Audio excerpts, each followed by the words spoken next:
A evolução é um processo dramático e intenso que não acontece sem deixar um rastro de evidências, mostrando claramente quais são os seus passos. Em cada ser vivo existe um registro histórico de soluções que um dia foram adotadas por ancestrais comuns e que foram herdadas pelos seus descendentes, algumas vezes ainda funcionais. Outras preservadas apenas sob a forma de cicatrizes de uma longa guerra evolucionária. Em mais um capítulo da nossa série, vamos continuar a perceber como são abundantes as evidências de que todos os organismos têm uma ancestralidade comum. Eu os convido então a me acompanhar em mais uma investigação. Munam-se de suas lupas e sobretudos e vamos em busca das evidências que se encontram no interior de cada um de nós.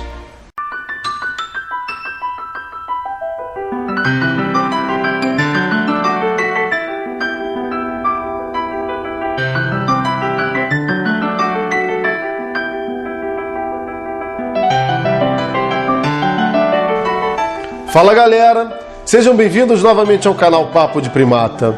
Meu nome é Davi Airola e eu gostaria de agradecer inicialmente a todos vocês que têm acompanhado e cobrado os episódios da série. Eu sei que eles demoram um pouco para sair, mas não se preocupem que eles continuam sendo produzidos com o máximo de carinho e dedicação que eu posso fazê-los. Mas não vamos nos alongar aqui muito no começo, que a gente tem muita informação para falar agora. Nos últimos episódios, analisamos as evidências fósseis e aprendemos as lições que a biogeografia tinha a nos ensinar. Percebemos que as evidências da evolução estão em todos os seres vivos, nas espécies extintas ou naquelas ainda existentes. Mas as evidências não encontram-se apenas no mundo que nos cerca. Vamos analisar agora como as características anatômicas, fisiológicas e comportamentais de todos os seres vivos demonstram a sua ancestralidade comum. E de como as soluções que a evolução encontrou só podem ter se originado do processo cego e impensado da seleção natural, e não da mesa de um designer inteligente. Vamos juntos então investigar as evidências que se encontram em nossos próprios corpos.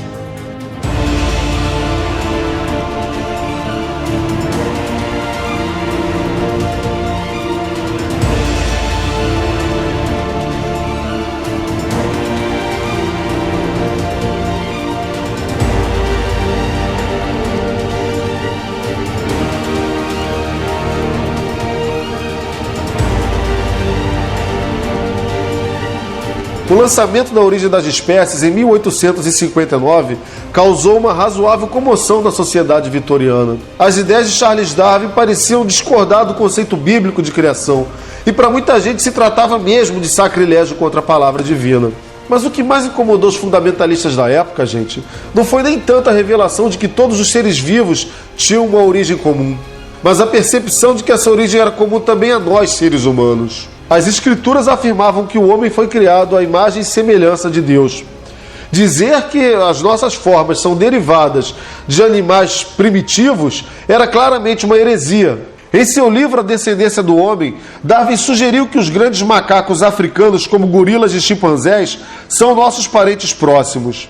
Isso levou uma onda de revolta contra as teorias do naturalista, gerando uma série de caricaturas e falácias que distorcem os conceitos evolutivos e atrapalham o ensino da teoria da evolução até os dias de hoje. Na verdade, Carlos Linneu, 100 anos antes, ao estabelecer a sua classificação biológica, já havia colocado o Homo sapiens no grupo dos grandes primatas. Em sua época, ele chegou mesmo a colocar o chimpanzé no gênero Homo, nomeando o Homo troglodytes, uma classificação que depois acabou sendo mudada. Mas é importante salientar que Linneu só inferiu essa proximidade por causa das semelhanças anatômicas. Ele não fazia qualquer ideia das relações evolucionárias entre essas espécies. Foi Darwin quem abriu essa caixa de Pandora, mudando totalmente o nosso conceito sobre a origem das espécies e parentesco entre os seres vivos. Os criacionistas, no entanto, nunca deixaram de tentar provar que ele estava errado. Mas o que eles ignoram ou fingem ignorar é que as evidências da nossa origem evolutiva encontram-se em várias semelhanças que nós temos com os demais seres vivos.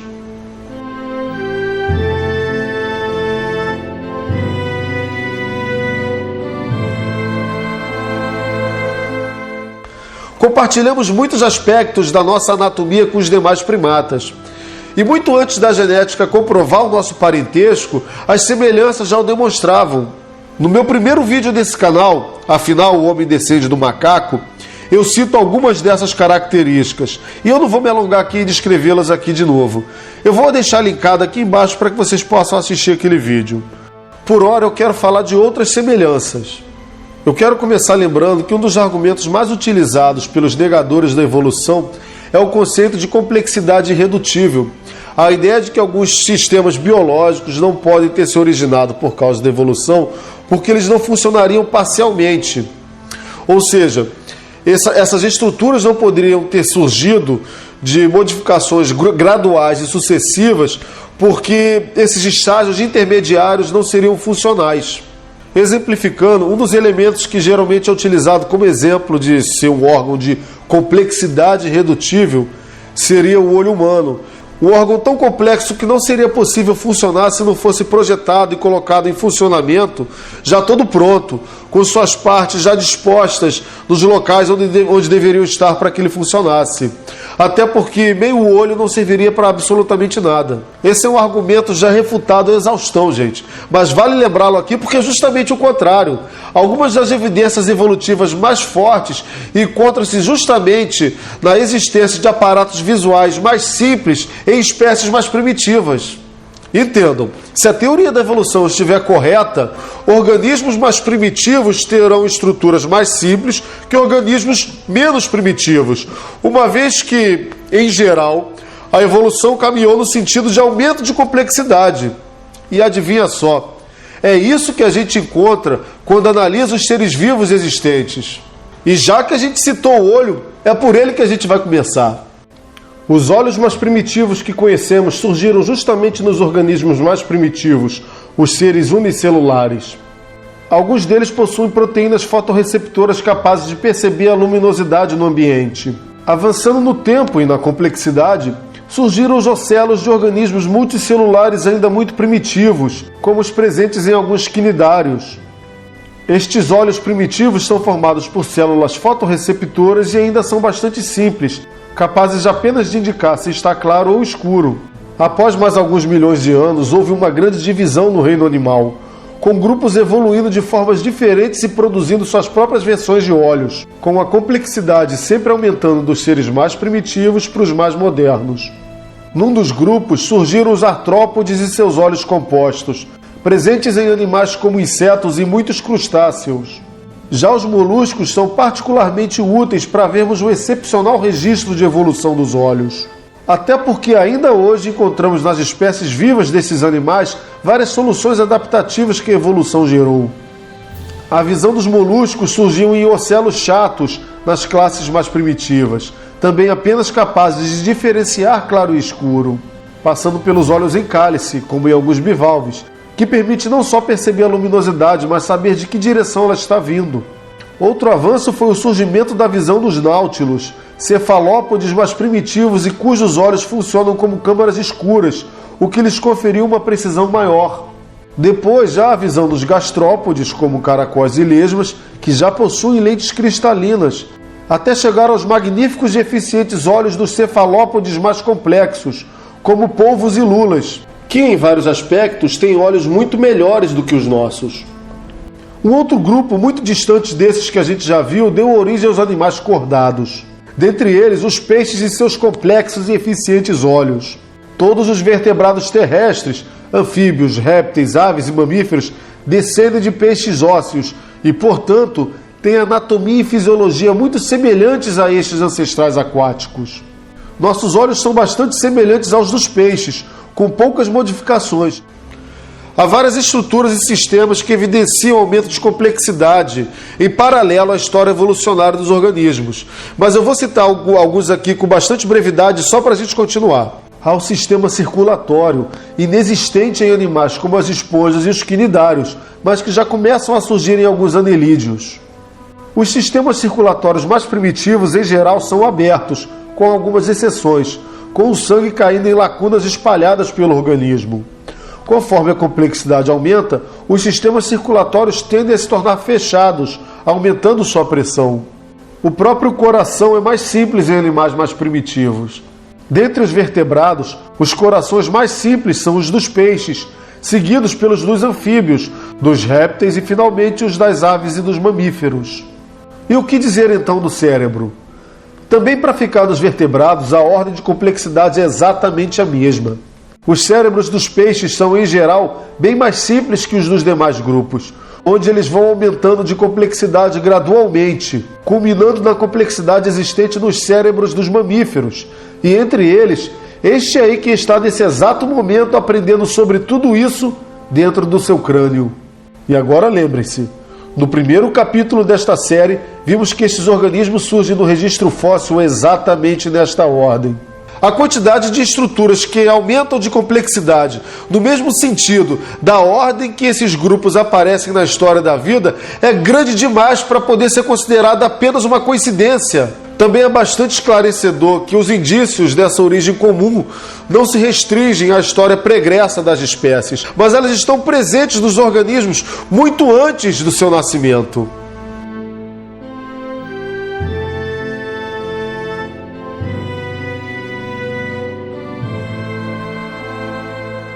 Certa vez uma senhora provocou o lendário J.B.S. Haldane, dizendo que mesmo levando em conta todos os bilhões de anos disponíveis para a evolução, ela não poderia acreditar que fosse possível passar de uma única célula a toda a complexidade existente em um corpo humano. Haldane, sempre muito espirituoso de pensamento rápido, respondeu: "Mas, madame, a senhora mesmo fez isso, e em apenas 9 meses." Desde o século retrasado, os biólogos reconhecem que uma das chaves para o entendimento da evolução morfológica, ou seja, da forma dos seres vivos, encontra-se no desenvolvimento embrionário. O próprio Darwin, quando escreveu A Origem das Espécies, considerou a embriologia a evidência mais forte da evolução. Mas vamos tomar cuidado aqui para não confundir esse entendimento com a teoria da recapitulação, que foi bastante apoiada na virada do século XIX. E que defendia que cada estágio de desenvolvimento embrionário correspondia a uma etapa da nossa história evolutiva. Ou seja, que dentro do útero materno passaríamos por etapas em que seríamos peixes, depois anfíbios, depois répteis, até finalmente mamíferos. Essa ideia, logicamente, se mostrou incorreta e hoje é totalmente desacreditada. No entanto, a embriologia tem sim diversos segredos que foram paulatinamente descobertos pelos pesquisadores e que evidenciavam a evolução das espécies. Nas últimas décadas, com o advento da biologia molecular, um verdadeiro campo de estudos desenvolveu-se para tratar desse assunto. É a biologia evolutiva do desenvolvimento, conhecida popularmente como evo-devo. E uma das coisas mais reveladoras é que essas estruturas são realmente compartilhadas por todos os vertebrados em seus estágios embrionários.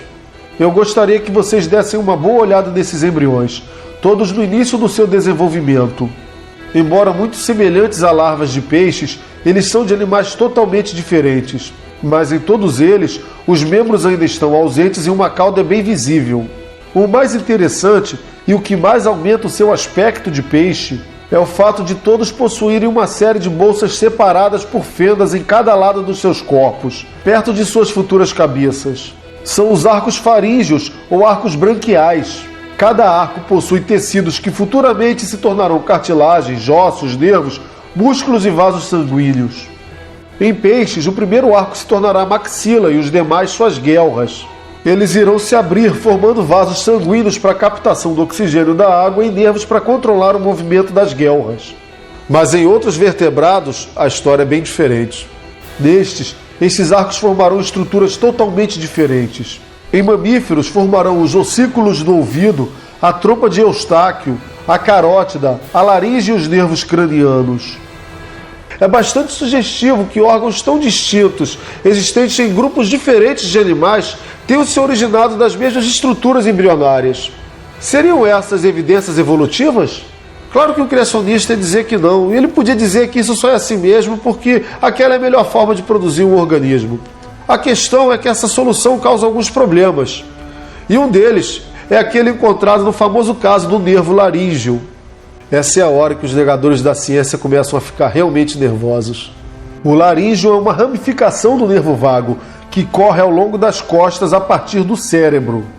O nervo vago, nos embriões, quando ainda se parecem com peixes, vai de cima até embaixo, acompanhando as artérias branquiais e chegando até as 3 das últimas 6 guelras. Lembrem-se disso. É um caminho direto e, portanto, o mais lógico e econômico. Nos peixes adultos, esse nervo permanece na mesma posição que no estado embrionário. Mas nos demais grupos de vertebrados, uma coisa bem esquisita acontece. Quem já tentou fazer a brincadeira de desenhar 3 casinhas ligadas a água, luz e gás, sabe como é difícil fazer com que os tubos não se cruzem. O desenvolvimento passa por um problema similar, já que em nós os vasos dos últimos arcos descem em direção ao torso para formar a aorta e o ligamento dela às artérias pulmonares. Só que se lembre que o nervo laríngeo acompanhava esses vasos, então ele tem que descer junto. Só que, entenda o problema, ele também tem que continuar ligado à laringe e ao cérebro. Então ele faz uma verdadeira gambiarra. O nervo laríngeo sai do cérebro, desce até a aorta, dá a volta na artéria e sobe de novo até a laringe. E para quê? Para nada. Isso pode parecer um desperdício pequeno. Na verdade, qualquer desperdício nesse assunto é gravíssimo, mas ok. Porém, as coisas se agravam quando vemos o exemplo da girafa. O nervo vago nesses animais sai lá de cima da cabeça, desce o pescoço, passa pela aorta e sobe aquela longa distância de novo. Ou seja, o nervo que poderia ter alguns centímetros de comprimento chega a ter 4,5 metros em uma girafa adulta.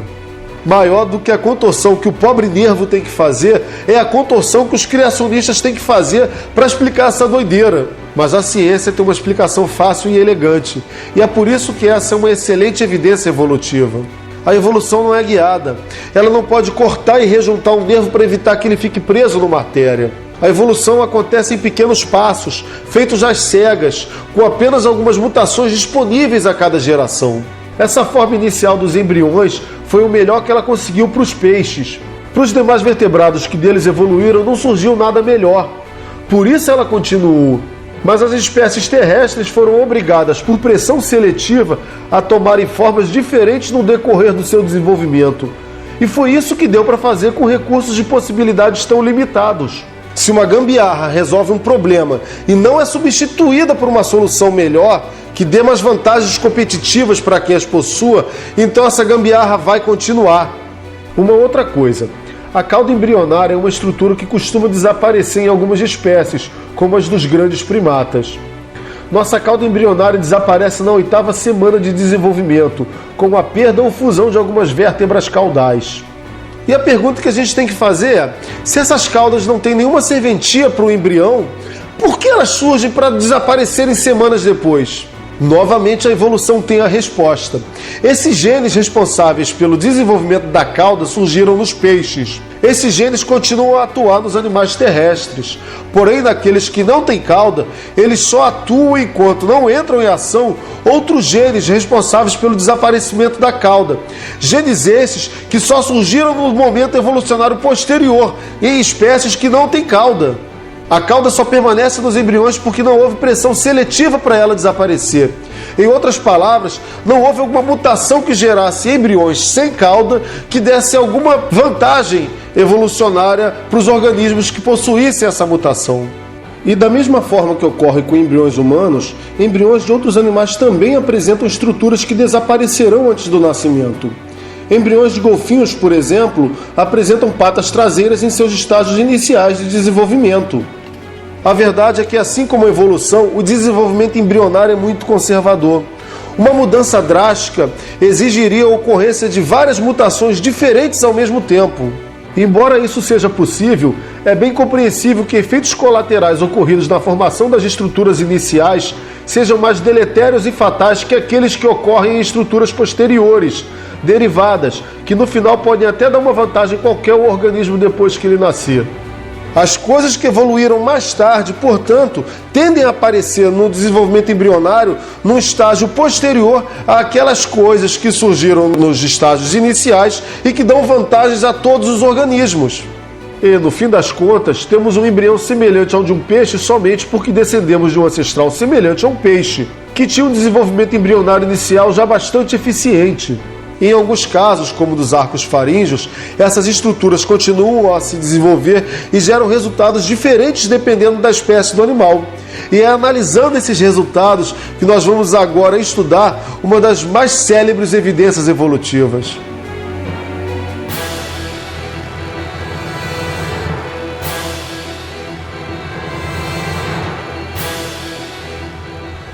Em quaisquer duas espécies diferentes, nós vamos encontrar semelhanças em suas aparências. Então cabe agora a gente ressaltar que existem dois tipos de semelhanças. Uma delas é a homoplasia ou analogia. Nós dizemos que uma estrutura é homoplástica ou análoga a outra se a origem evolutiva de ambas é diferente. Ou seja, elas vieram de estruturas ancestrais diferentes, ainda que tenham sido adaptadas para a mesma forma. Nós vimos este tipo de semelhança no vídeo anterior, sobre biogeografia, quando falamos sobre evolução convergente.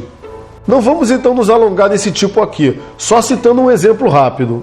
As asas dos insetos, das aves e dos morcegos surgiram independentemente nestes três tipos de animais, que precisaram adotar a mesma solução para poder voar. Não havia um ancestral comum a eles que possuía uma asa que eles pudessem ter herdado. Suas asas, inclusive, são estruturalmente diferentes. Nas aves, são membros. Nos morcegos, são membranas que se estendem dos dedos das mãos às pernas. E nos insetos, são apêndices que se projetam do seu corpo. Mas as evidências das quais eu quero tratar aqui são a do outro tipo, as homologias. Ocorre homologia quando verificamos que órgãos existentes em espécies diferentes são derivadas da mesma estrutura ancestral, ainda que tenham se adaptado para formas diferentes. Em outras palavras, uma mesma estrutura existente em um ancestral comum deu origem a estruturas diferentes em espécies distintas descendentes. Não é à toa que as homologias estão entre as evidências mais populares, porque elas são espantosamente visíveis. Vejamos um caso muito conhecido. Todos os vertebrados com 4 membros são chamados de tetrápodes. Assim, anfíbios, répteis, aves e mamíferos são tetrápodes. Acontece que todos os tetrápodes modernos têm o padrão de membro pentadáctilo, ou seja, têm 5 dedos. E isso ocorre justamente, gente, porque todos esses grupos são descendentes de um ancestral comum que já era pentadáctilo. É claro que esses membros se modificaram pela adaptação, mas isso só aconteceu porque é mais fácil fazer esse tipo de modificação do que começar um membro do zero. Mesmo em espécies que perderam alguns desses dedos ou até membros por inteiro, essa análise pode ser feita com o estudo dos seus ossos. O importante é que cada espécie teve um membro adaptado para o seu modo de vida. Não só os ossos dos dedos, mas os membros por inteiro podem ser comparados. Como Darwin já havia percebido, a mão do homem formou-se para segurar, mas ela é estruturalmente semelhante à de uma toupeira, que adaptou-se para cavar, ou a asa de um morcego, adaptada para voar, ou ainda a nadadeira de uma baleia, adaptada para nadar. Todos os tetrápodes modernos possuem a mesma estrutura básica de membros pentadáctilos. Os ossos dos membros anteriores do ser humano são encontrados quase sem diferença ou bastante diferenciados na pata de um leão, na de um sapo, na asa de um morcego, na nadadeira de uma baleia, na pata de um cavalo e até na asa de uma ave. E, como já vimos há pouco, os arcos branquiais dos embriões se tornam estruturas diferentes em peixes e animais terrestres. Estas estruturas, tendo a mesma origem embriológica e evolutiva, também são considerados órgãos homólogos. Há várias outras homologias encontradas nos corpos dos seres vivos, inclusive no seu DNA. Elas são evidências fortíssimas da evolução, que podem ser analisadas por qualquer um que queira estudar o suficiente. Mas qual é a explicação do criacionismo para elas? Um capricho de um designer excêntrico? Bom, alguns poderiam argumentar que se trata de reaproveitamento de designs que deram certo. Mas isso seria um reaproveitamento mais trabalhoso do que começar do zero para um criador com recursos ilimitados. E de qualquer forma, esse argumento não dá conta para a próxima classe de evidências que a gente vai estudar agora.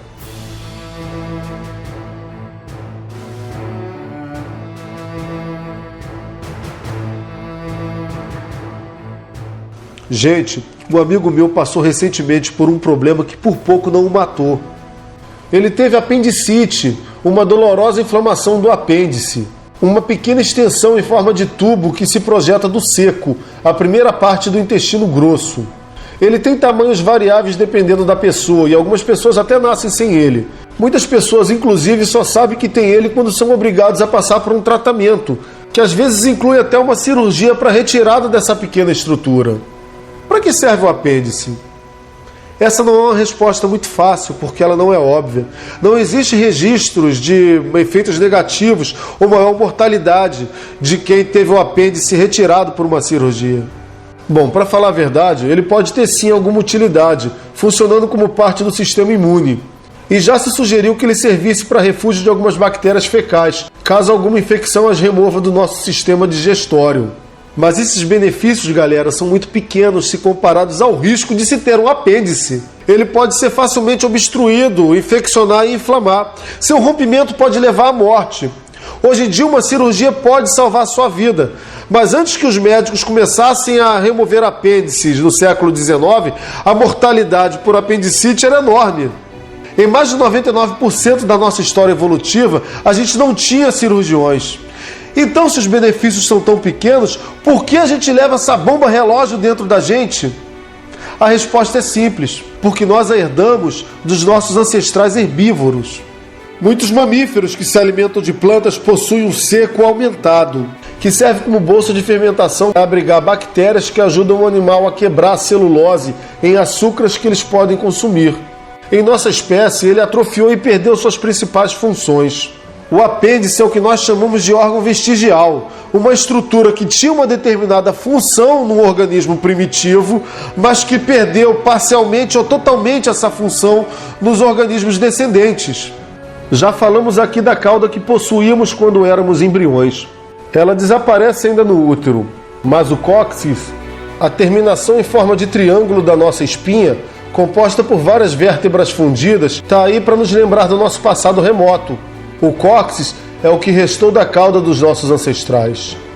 Alguns músculos se prendem ao cóccix, então ele não é totalmente desprovido de função. Mas a definição de vestigialidade não é dada pela falta de função, e sim pela perda da função original que esse órgão tinha no organismo ancestral. E não para por aí. Os dentes cisos são dentes molares vestigiais que serviam para nossos ancestrais mastigarem folhas e ramos. Com o tempo, nossa dieta passou a se tornar menos vegetariana e mandíbulas menores passaram a ser selecionadas. O dente do siso perdeu a função e muitos de nós nem os têm. Ele desapareceu por completo em algumas populações humanas.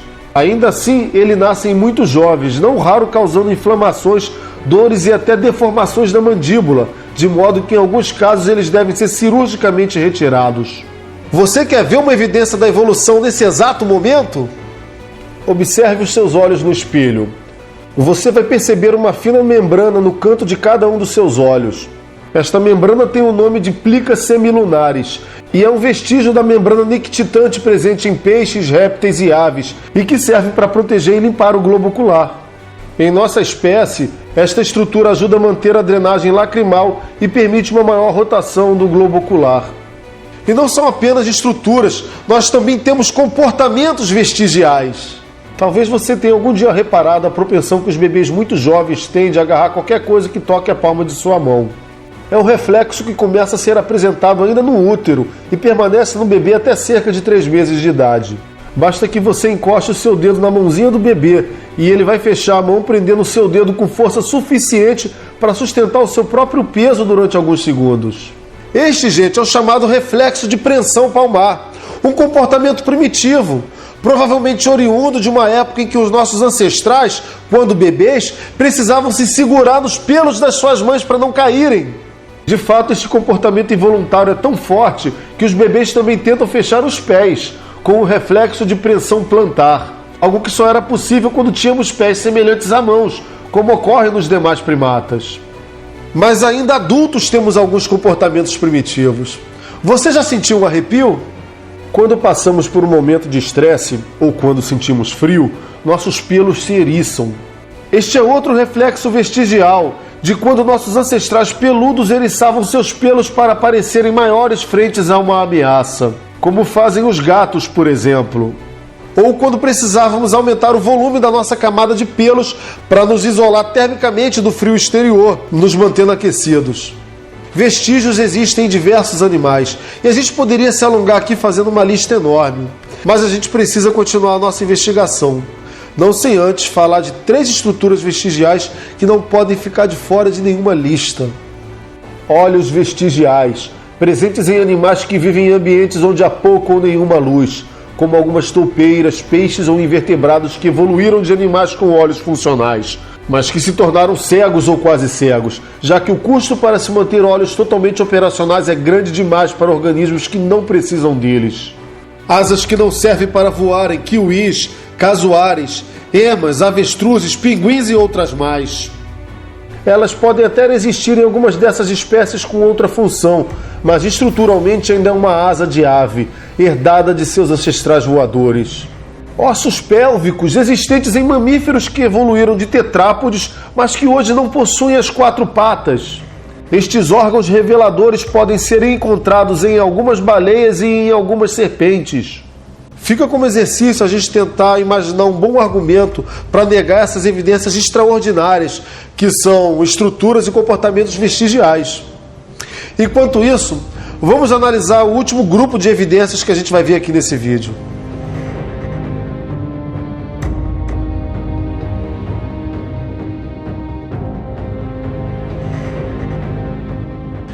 E essa é a terceira vez que a gente vai falar da cauda que nós possuímos quando éramos embriões. E isso, gente, é porque no fim das contas isso tudo está relacionado. A cauda embrionária é uma lembrança antiquíssima do nosso passado remoto, de quando nem mamíferos éramos.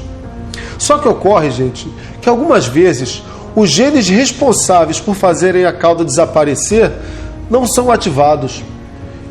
Eles falham. E aí, gente, o que acontece é que nasce um ser humano com rabo. Isso mesmo, seres humanos com cauda, algumas vezes acompanhados de uma musculatura desenvolvida que os permite até mesmo sacudi-la. Felizmente, para essas pessoas, essa cauda pode ser retirada através de uma cirurgia. Essa cauda é um tipo de atavismo, o ressurgimento em alguns indivíduos de uma característica presente em espécies ancestrais, mas que já não se encontra mais presente na espécie descendente. Eles diferem dos traços vestigiais porque ocorrem apenas ocasionalmente e não em todos os indivíduos. E só acontecem porque os genes que produzem aquelas características estão presentes na espécie descendente, só que inativos. Acontece que em alguns indivíduos eles acabam sendo ativados. Mas existem exemplos também em outras espécies de animais. Há golfinhos que apresentam desenvolvimento de membros posteriores, cavalos com dedos extras e até embriões de galinhas com dentes. Não se conhece hoje uma boa explicação alternativa para os atavismos que não seja a ativação de genes que estão desligados naquela espécie, mas que foram herdados de um ancestral em que eles estavam ligados. E é por isso que atavismos juntam-se à longa lista de evidências da evolução presentes em todos os seres vivos. Evidências essas que estão em nossos próprios corpos, que sobreviveram durante bilhões de anos e que hoje são testemunhos da nossa ancestralidade comum.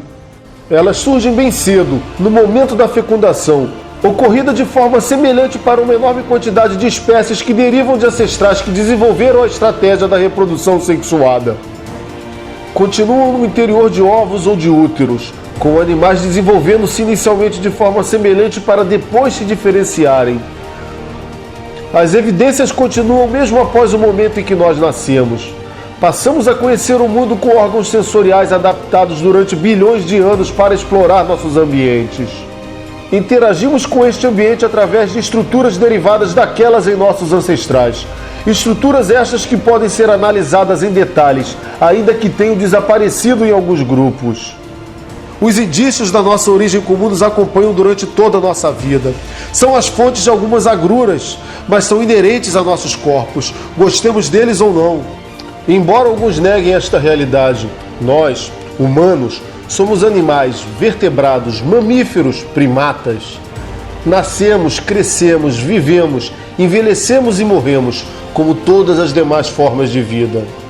Cabe a cada um decidir por si próprio se somos especiais ou não, se somos realmente diferentes ou apenas mais uma espécie que luta pela sua sobrevivência.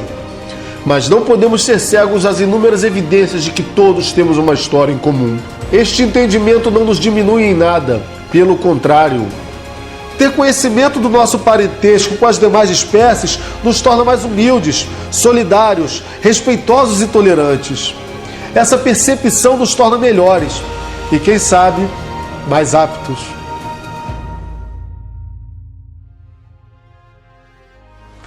Bom, galera, chegamos ao final de mais um vídeo da nossa série.